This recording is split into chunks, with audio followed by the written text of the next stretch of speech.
Bienvenue dans cette vidéo. Alors, je vais te donner des astuces de calcul sur les nombres dérivés. Cette vidéo, elle fait suite à une vidéo précédente où je t'expliquais comment on faisait ces calculs de nombres dérivés et on avait pris des exemples simples. Là, on va prendre des exemples plus compliqués avec des astuces.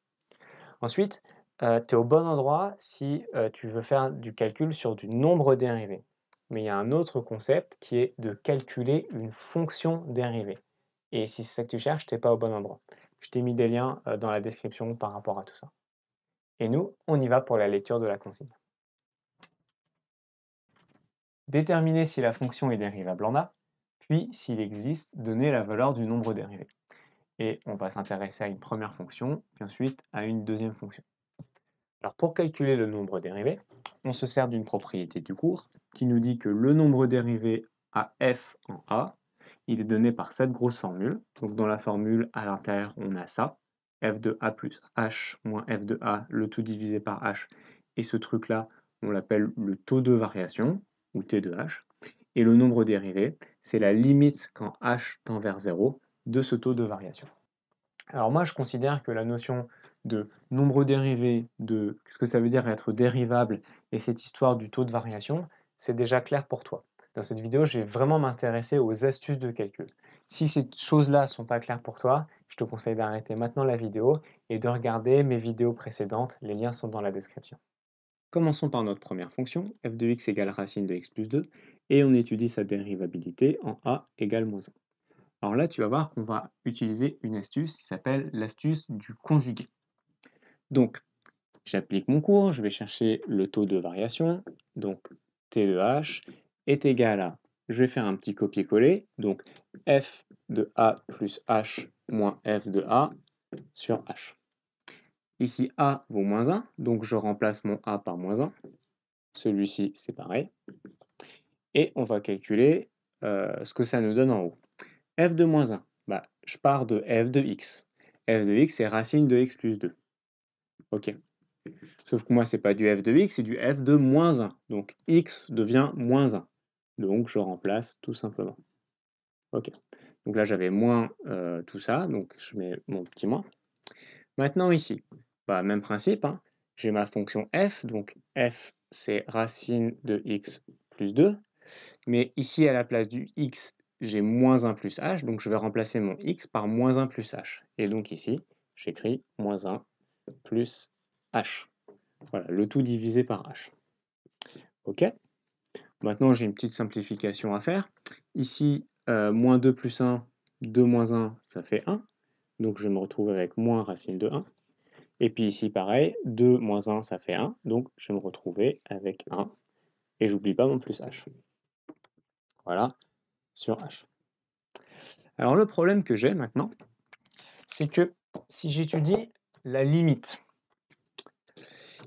ici, si h tend vers 0, tu es d'accord que sous la racine carrée, ça va tendre vers 1 plus 0, donc ça va tendre vers 1.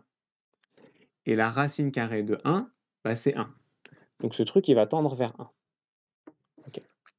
Lui, bah, racine de 1, bah, peu importe la valeur de h, ça vaut toujours 1. Donc 1 moins 1.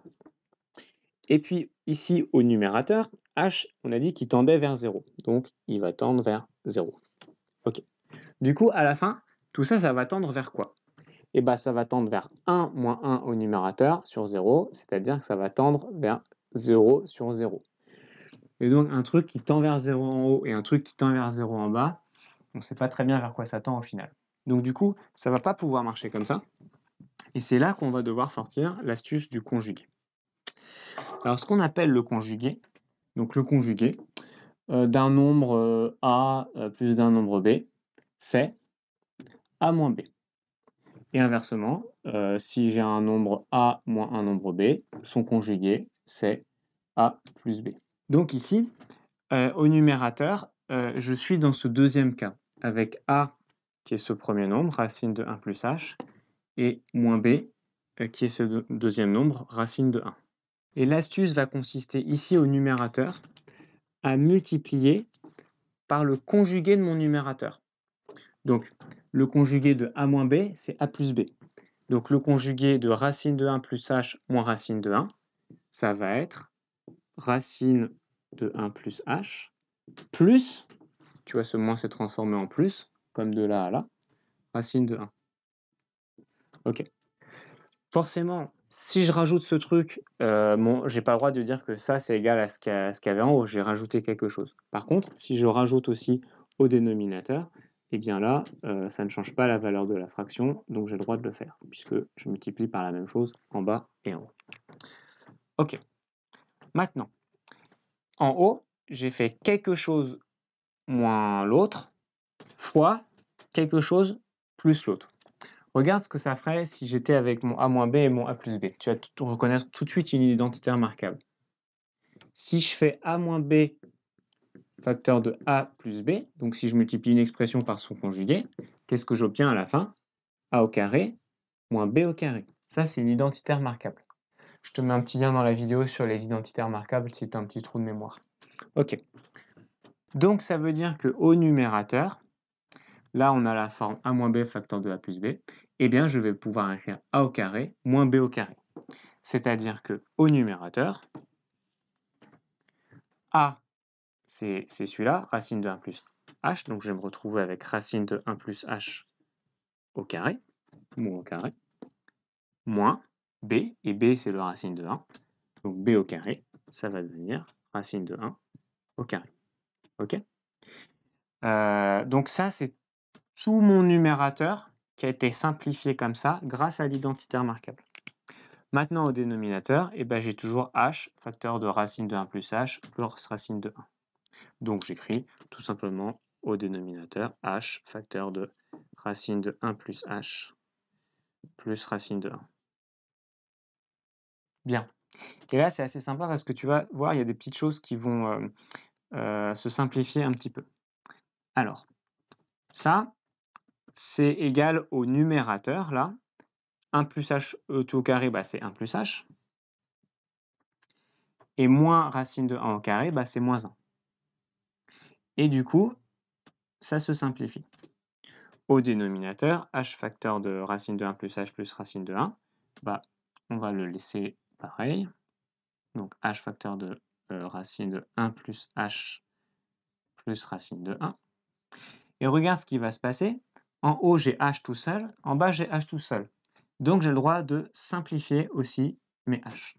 Et du coup, à la fin, je vais me retrouver avec 1, puisque j'ai plus rien au dénominateur. Hein. Tu sais que h, c'est la même chose que h fois 1.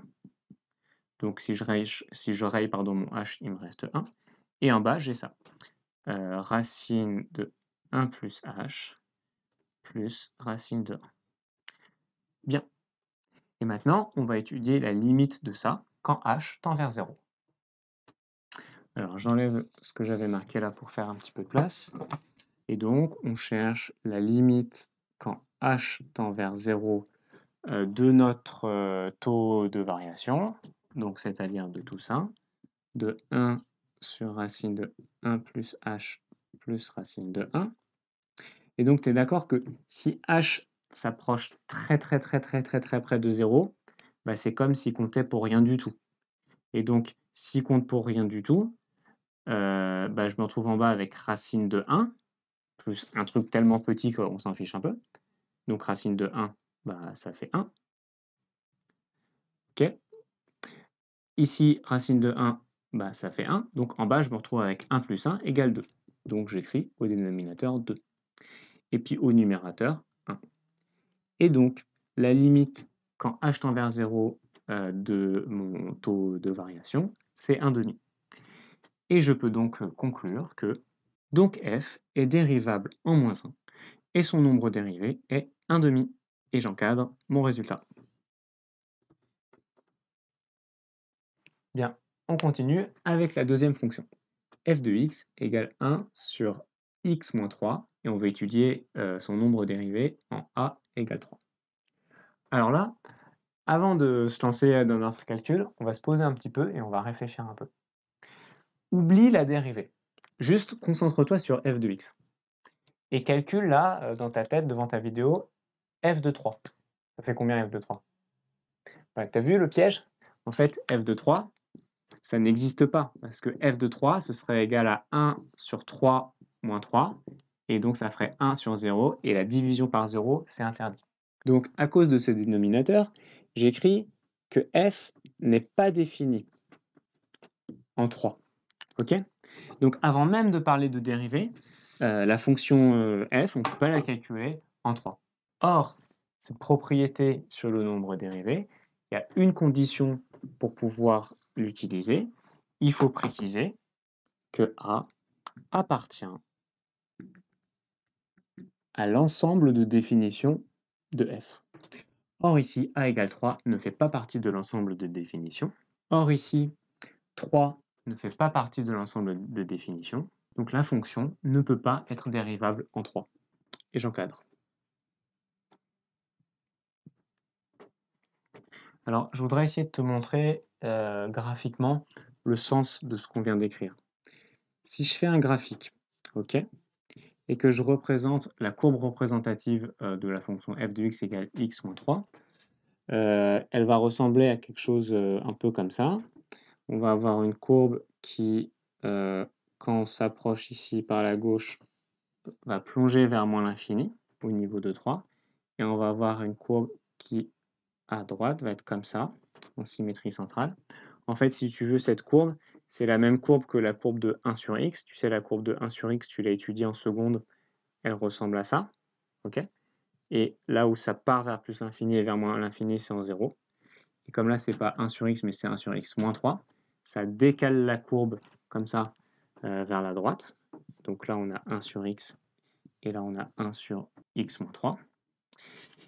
Et alors, pourquoi est-ce que f n'est pas dérivable? Eh bien, parce que la dérivée, le nombre dérivé d'une fonction en un point, c'est la pente de sa tangente en ce point.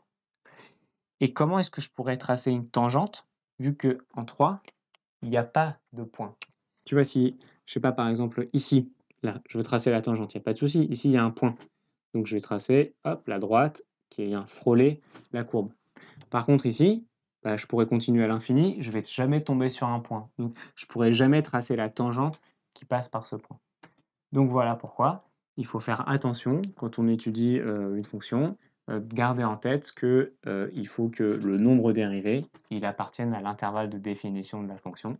Sinon, f n'est pas dérivable sur ce nombre. Voilà. Voilà pour les astuces de calcul sur les nombres dérivés.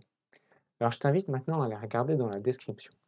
Il y a quelque chose que j'y ai mis qui va t'aider à gagner peut-être plus 1 point, peut-être plus 2 points, peut-être plus 3 points au prochain contrôle ou dans ta moyenne. Je l'ai conçu dans ce but. Alors, je ne suis pas en train de te vendre du rêve, hein. Bien sûr, c'est quelque chose qui va nécessiter de mettre en pratique, du travail, mais si tu es sincèrement motivé, eh ben moi je crois sincèrement que ça peut t'aider. Alors, je t'invite à être curieux et puis à aller voir. Et si vous êtes professeur, il y a aussi des ressources pédagogiques, regardez dans la description aussi.